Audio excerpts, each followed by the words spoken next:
Je suis heureux de vous retrouver encore une fois ce matin pour prier ensemble, pour que nous puissions implorer la puissance divine et son intervention dans notre vie. Que nous puissions avoir un moment intense d'intimité avec notre Créateur pour qu'il puisse décharger, qu'il puisse dénouer, qu'il puisse délier, qu'il puisse accélérer notre succès, pour qu'il puisse nous conduire, nous conseiller, nous guider dans notre vie de chaque jour. Aujourd'hui encore, nous allons passer ces moments en demandant à Dieu de nous sonder, de nous ouvrir afin que nous puissions être disposés à le recevoir dans notre vie, afin que nous puissions être disposés à le laisser opérer, agir dans notre existence et que nous puissions être transformés pour l'éternité. Que nous puissions être changés pour être des agents de changement. Que nous puissions être des témoins vivants de sa grâce et de sa puissance. Que nous puissions manifester sa grâce et sa miséricorde dans notre vie, même aujourd'hui où sa fidélité se montre grande. Dans 1 Chronique, chapitre 16, verset 11, la Bible nous donne un secret pour lequel je voudrais que vous puissiez prier. Il dit: ayez recours à l'Éternel et à sa force. Recherchez constamment sa présence. Au verset 12, il dit: souvenez-vous des merveilles qu'il a accomplies, de ses miracles et de ses jugements. Je voudrais que vous puissiez prier pour une vie où la présence de Dieu se manifeste continuellement. Une vie dans laquelle la présence de Dieu est effective et efficiente. Une vie dans laquelle la présence de Dieu est manifestée à tous égards et palpable dans tous les aspects de votre vie, même dans les endroits les plus enfuis de votre existence. Priez pour avoir cette intimité avec Dieu, afin que lorsque vous marchez, il ordonne vos pas. Lorsque vous pensez, il inspire vos pensées. Lorsque vous choisissez d'agir, il vous conseille et vous dirige. Lorsque vous êtes en danger, il vous protège et vous sauve. Lorsque vous êtes assailli, assiégé, il vous délivre et vous accorde sa grâce pour être retiré de cette situation. Lorsque vous êtes confronté à la tentation, il vous rend plus que vainqueur et vous fait fuir le péché. Lorsque vous tombez dans le péché, il vous relève, vous pardonne, vous sanctifie, vous purifie et vous renouvelle. Lorsque vous marchez et que vos pas ne sont pas ordonnés par la sagesse, ou que vous marchez dans la confusion, ou que vous marchez peut-être dans l'ombre de la mort, il est votre sauveur, il est votre protecteur, il est celui qui pourvoit vos besoins. Oui, recherchez cette constance de la présence de Dieu. Non pas que lorsque vous êtes en danger ou lorsque vous êtes dans des problèmes pressants, ainsi vous faites recours à l'Éternel, ou que vous utilisez Dieu comme un numéro SOS à composer uniquement en danger, ou que vous l'utilisez comme roue de secours lorsque votre pneu ne tient plus sur la route. Non, faites de Dieu l'homme principal, l'acteur principal de votre vie, votre meilleur appui, votre forteresse qui n'est pas movible dans votre vie. Faites-en le rocher sérieux de votre vie et bâtissez votre vie sur sa fondation. Plaidez avec Dieu afin que votre recherche de sa présence ne soit pas uniquement motivée par vos intérêts égoïstes ou vos intérêts pour assouvir votre orgueil ou répondre à vos désirs les plus égoïstes. Non, demandez à Dieu qu'il puisse vous laisser pénétrer dans son intimité, qu'il puisse vous appeler son ami, qu'il puisse vous révéler des choses cachées, qu'il puisse vous guider en tout moment de votre existence.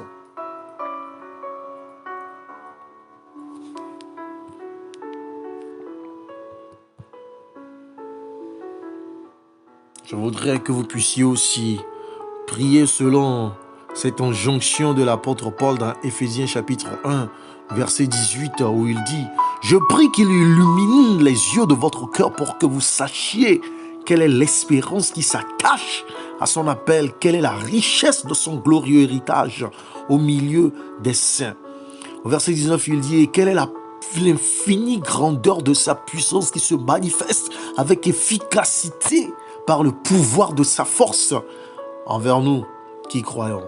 Il dit au verset 20: Et 21, cette puissance, il l'a déployée en Christ quand il l'a ressuscité, il l'a fait asseoir à sa droite dans les lieux célestes, au-dessus de toute domination, de toute autorité, de toute puissance, de toute souveraineté, de tout nom qui peut être nommé, non seulement dans le monde présent, mais encore dans le monde à venir. Plaidez avec Dieu afin que vos yeux puissent être illuminés par cette espérance, que votre cœur soit illuminé par cette espérance, que votre esprit soit illuminé, afin que les ténèbres du doute, les ténèbres de l'incrédulité, les ténèbres de la peur et de la crainte, les ténèbres de l'insouciance et de l'inconscience, les ténèbres de l'inconstance et de l'ignorance, les ténèbres de l'affaiblissement et de la lâcheté, les ténèbres de l'instabilité puissent être chassées, puissent être annihilées, puissent être complètement détruits dans votre vie et anéantis à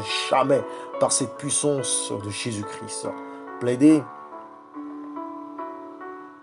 avec le Seigneur. Il est capable d'illuminer votre cœur et votre esprit. Plaidez afin que Dieu puisse détruire les décisions dans votre vie. Afin que vous puissiez être attachés à son appel, que cet appel soit manifesté dans votre vie, que cet appel soit récompensé par sa toute-puissance, que cet appel soit caractérisé par votre fidélité, par votre loyauté, par votre obéissance et la démonstration de votre foi face à toute épreuve, même dans le feu de la galère, même dans le feu de la misère, même dans le feu de la tentation, même dans le feu de l'épreuve, même dans le feu face à l'immoralité sexuelle, face au penchant de la corruption, face aux tendances du mensonge et de l'hypocrisie, face aux tendances de la médisance et de la calomnie, face aux tendances du vol et de la cupidité, face aux tendances de l'impudicité et de désir charnel, face aux tendances d'une vie motivée par l'orgueil et l'égoïsme, caractérisée par l'arrogance, caractérisée par l'impiété, l'impureté, la souillure, le mal, la recherche constante de détruire les autres, de piétiner les droits des autres. Plaidez avec Dieu afin qu'il puisse vous révéler la richesse de son glorieux héritage au milieu des saints. Que son infinie grandeur, manifestée par sa puissance, se manifeste avec efficacité par le pouvoir de sa force dans votre vie. Et que devant la manifestation de cette puissance, toute maladie soit guérie. Oui, que toute situation calamiteuse soit chassée. Que toute attaque de l'ennemi soit vouée à l'échec. Que toute tendance à l'échec soit renversée par une victoire écrasante. Que toute insouciance et inconscience dans la KBJ soit renversée par la sagesse et le discernement pour mener une vie réglée, disciplinée. Plaidez avec Dieu afin que cette puissance se manifeste par la capacité de se préparer et de saisir les opportunités, de gravir les échelons avec patience et persévérance, avec humilité et grâce, en toute sobriété et en toute honnêteté, avec excellence et poursuite de service, motivé par l'essentiel. Plaidez avec Dieu afin que cette puissance qu'il a déployée en Christ puisse être déployée dans vos finances, déployée dans votre vie conjugale, déployée dans votre vie professionnelle, déployée dans votre vie estudiantine, déployée dans votre vie physique, dans votre vie mentale, dans votre vie psychique et psychologique, sentimentale et émotionnelle, déployée dans vos relations, dans votre vie relationnelle, déployée dans votre vie sociale, déployée même dans votre vie sexuelle, dans le cadre du mariage, afin que le fruit des entrailles soit votre partage, afin que la stérilité puisse être renversée par l'abondance en matière de paternité, de maternité,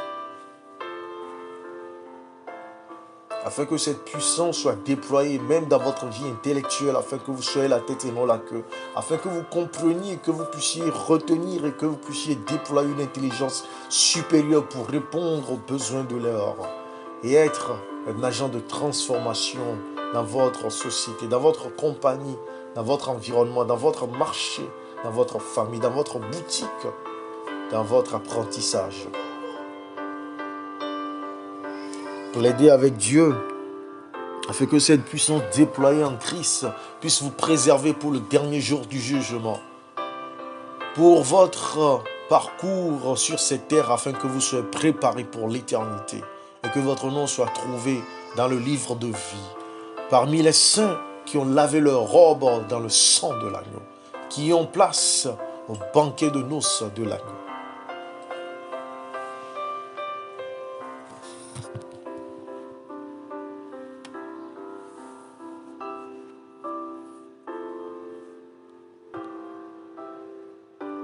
Dans Jacques chapitre 5, verset 16, l'apôtre nous dit: avouez-vous donc vos fautes les uns aux autres et priez les uns pour les autres afin d'être guéris. La prière du juste agit. La prière du juste agit avec une grande force. Vous savez, la Bible est claire par rapport à nos péchés, à nos offenses. Dieu dit que le seul moyen par lequel nos prières ne seront pas exaucées, c'est quand il y a une vie de péché. Quand il y a un péché que nous refusons de confesser. Quand il y a un péché enfui dans notre vie que nous chérissons et dont nous ne voulons pas nous séparer. Je prie en ce moment afin que vous puissiez demander la capacité spirituelle pour reconnaître vos fautes, la capacité spirituelle pour les avouer et les rejeter, la capacité spirituelle pour en être délivré complètement et totalement, la capacité pour avouer ses péchés nommément au Seigneur et plaider avec sa grâce pour que vous puissiez les surmonter. Dans Josué chapitre 7 verset 20, Achan répondit à Josué et dit: il est vrai que j'ai péché contre l'Éternel, le Dieu d'Israël, et voici ce que je fais. Mais c'était tard pour lui, parce que la sentence avait été déjà prononcée.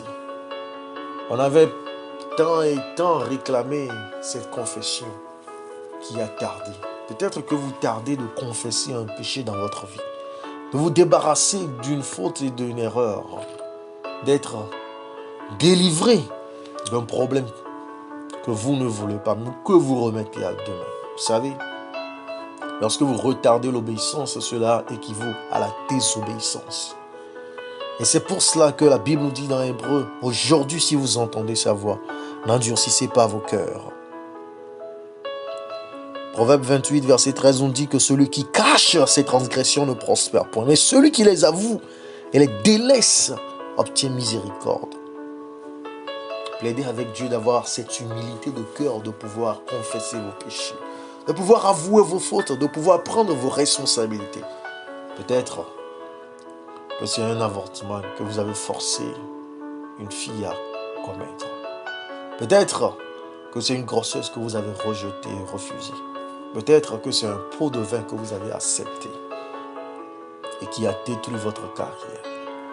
Ou détruit la carrière d'une tierce personne, ou détruit la vie d'une tierce personne. Peut-être que vous avez piétiné le droit d'un innocent qui se retrouve aujourd'hui dans les geôles. Peut-être que c'est un mensonge que vous avez proféré à l'endroit d'une tierce personne qui n'a pu se défendre. Ou d'une calomnie ou d'une médisance que vous avez propagée à l'endroit d'une personne et qui a assassiné son caractère, détruit sa réputation. Demandez pardon, avouez cette faute aujourd'hui même. Plaidez avec Dieu en cet instant de recevoir la capacité d'agir justement en ordre avec la volonté de Dieu. Oui, la Bible nous dit dans Jean chapitre 1, versets 8 et 9, que si nous péchons, nous avons un avocat auprès du Père. Que si nous confessons nos péchés, il est fidèle et juste pour nous les pardonner et pour nous purifier de toute iniquité. Recevez le pardon de Dieu dans votre cœur. Recevez sa puissance de transformation et de régénération. Trop souvent, nous gémissons dans le péché, nous perpétuons le mal dans notre vie parce que nous ne recevons pas la puissance de purification, la puissance de transformation et de transfiguration de la part du Seigneur. Parfois même nous nous plaisons ou nous nous plaignons dans un péché et disant et raisonnant, rationalisant ce mal, que cela n'est pas de votre faute ou que c'est le diable qui vous l'a fait faire. Ou même que ce n'est pas de votre responsabilité ou même que vous n'en avez pas le choix. Erreur, car le diable utilise à bon escient. Vous savez, lorsque Jacob plutôt quittait Laban, il a fui avec ses filles. Il a fui avec ses possessions, mais il avait fui aussi avec les dieux de Laban. Laban l'a poursuivi et lui a demandé, mais pourquoi es-tu parti avec mes filles, mes grands enfants, sans que je ne les embrasse, mais tu as aussi pris mes dieux et mes possessions. Et Jacob s'est énervé contre Laban. Mais hélas, chers amis, hélas, Rachel s'était assise sur les dieux, les idoles de son père, mentant qu'elle était en période de menstruation, donc elle ne pouvait pas se lever. Rachel était attachée aux idoles de son père et ne voulait pas s'en séparer. Alors que Jacob avait fait un vœu avec son Dieu. Et le jour où Jacob a rencontré Dieu, Dieu lui a demandé de se purifier. Il a demandé à toute sa famille d'amener les dieux. C'est là où Rachel s'est débarrassée de ses idoles. Chers amis, ne laissez pas les circonstances calamiteuses, les circonstances irréversibles survenir dans votre vie avant de chercher à vous débarrasser de vos penchants sexuels. N'attendez pas cette grossesse non désirée, non planifiée, cette infection sexuellement transmissible. N'attendez pas cette convocation à la justice avant de vous débarrasser de l'inclinaison à la pédophilie, à l'adultère, à la fornication. N'attendez pas, je vous en prie, que les dettes surmontent et vous surchargent et que vous n'ayez que le choix d'accepter une condamnation à la prison avant de reconnaître que vous devez avoir un budget, que vous devez être discipliné dans votre finance et vivre selon vos moyens et même en dessous de vos moyens. Ne laissez pas la maladie vous ronger avant de faire des choix de changement de vie, de style de vie, ou d'abandonner ces ingrédients qui intoxiquent votre corps, ou ces choix de vivre voluptueuses qui endommagent votre système immunitaire et vos organes. Non. Ne laissez pas cet accident arriver afin que vous sachiez que l'alcool et le volant ne sont pas bons compagnons. Non, ne permettez pas, chers amis, qu'on vous appelle que votre enfant ou que votre progéniture s'adonne à la délinquance avant de reconnaître votre irresponsabilité ou votre fuite de responsabilité parentale. Chers auditeurs, chères auditrices, je prie à ce moment afin que le Seigneur puisse dégager de votre cœur cette jalousie, cette envie, cette haine, cette amertume, cette insensibilité devant les problèmes des tierces et qu'il vous remplisse de sa grâce et de sa miséricorde. Plaidez avec Dieu, vous seul savez comment vous êtes allé dans ce lieu secret et comploter contre cette personne innocente. Vous seul savez comment vous avez fomenté ce coup et que cette personne en vit les conséquences perpétuellement aujourd'hui. Plaidez pour que Dieu puisse non seulement transformer cette situation, mais aussi transformer votre cœur et que vous puissiez relâcher cette personne. Et surtout, demandez pardon et restaurer cette personne. Je vous en prie, ne laissez pas la maladie vous détruire alors que vous êtes paralysé avant de reconnaître votre forfaiture et de plaider pour le pardon.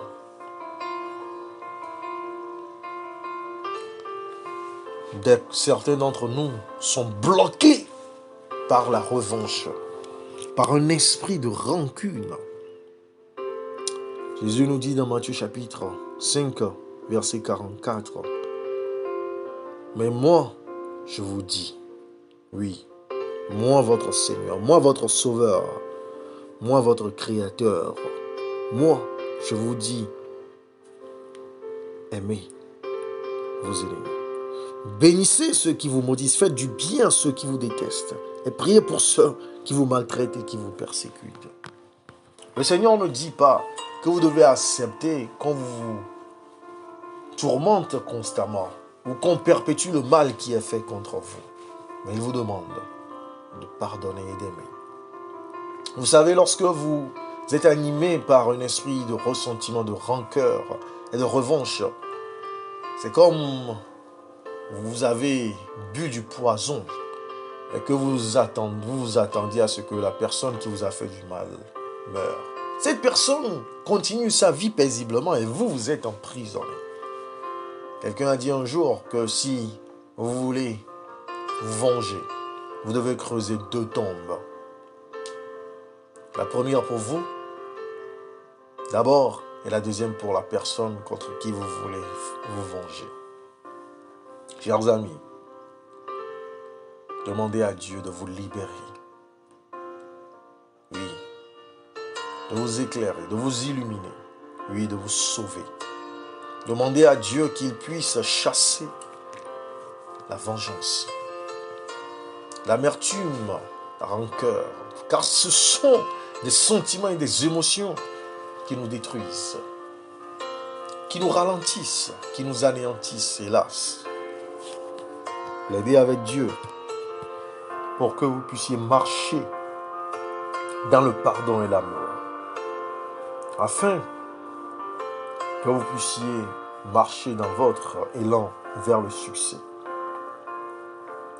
Jésus ne dit pas que parce que vous aimez vos ennemis et que vous les pardonnez, que vous bénissez ceux qui vous maudissent et que vous priez pour ceux qui vous persécutent, que vous restez sous leur joug. Non, il n'est pas un Dieu injuste.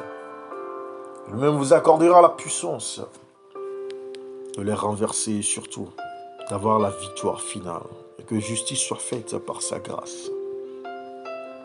Oh, chers auditeurs, chères auditrices, ce parent qui vous a abandonné depuis votre enfance, ce collègue qui vous a trahi et qui a piétiné votre promotion. Oh, ce amant ou cette personne que vous avez tant aimé, qui vous a fait du mal, qui vous a abandonné, qui vous a trahi, qui vous a causé du tort et qu'aujourd'hui vous vous retrouvez vieille fille ou homme sans femme. Oh, je prie que le Seigneur vous envahisse de son pardon, de sa miséricorde. Déclenche le processus de réconciliation et surtout de transformation dans votre vie afin que vous puissiez aller de l'avant et jouir de ses bénédictions, jouir des proportions de sa propre justice, car il est un Dieu juste. Dans Proverbe chapitre 15, verset 8, la Bible nous dit « Le sacrifice qu'offrent les méchants fait horreur à l'Éternel, tandis que la prière des hommes droits lui est agréable. » Plaidez avec Dieu de chasser de votre cœur, de votre esprit, de votre vie, tout acte de méchanceté, de mécréance, toute inclination à user de méchanceté envers les autres. Et qu'il vous protège aussi des personnes méchantes et de leurs complots, de leurs agissements, afin qu'il soit lui-même votre puissante délivrance, votre puissant sauveur, votre puissant secours. Oh, plaidez avec Dieu, afin que devant la méchanceté qui caractérise la majorité des humains actuellement, vous soyez la différence. Oh, je prie en ce moment, afin que Dieu vous visite avec son esprit de bienveillance et de douceur, et que votre cri soit semblable à celui de David en Psaume chapitre 17, verset 6, où il dit « Je fais appel à toi car tu m'exauces, ô Dieu. Penche l'oreille vers moi, écoute ma parole. Verset 7, il dit, montre tes bontés, toi qui interviens et sauve de leurs adversaires ceux qui cherchent refuge en toi. Verset 8 et 9, il demande, garde-moi comme la prunelle de l'œil, protège-moi à l'ombre de tes ailes, contre les méchants qui me persécutent, contre mes ennemis qui me cernent, plein d'acharnement. Vous savez, pour les Hébreux, la prunelle voulait tout simplement dire le reflet de l'image de Dieu.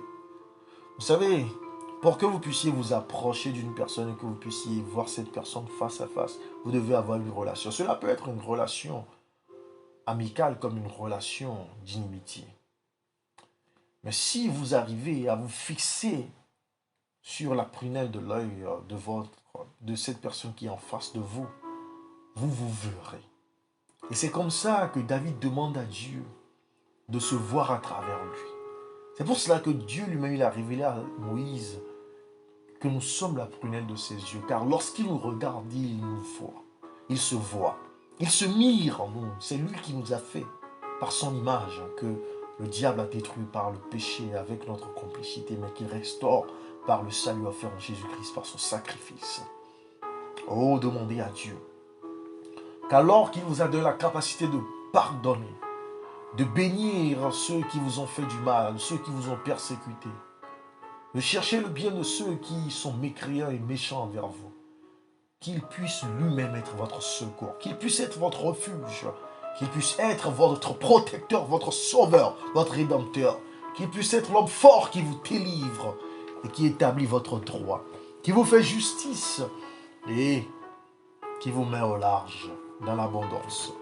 Oh, plaidez avec Dieu, afin qu'il puisse agir puissamment contre ces personnes, même ceux qui le font dans le secret, dans votre inconscience et insouciance. Plaidez avec Dieu, afin que cela soit votre partage, au nom puissant de Jésus-Christ. Amen.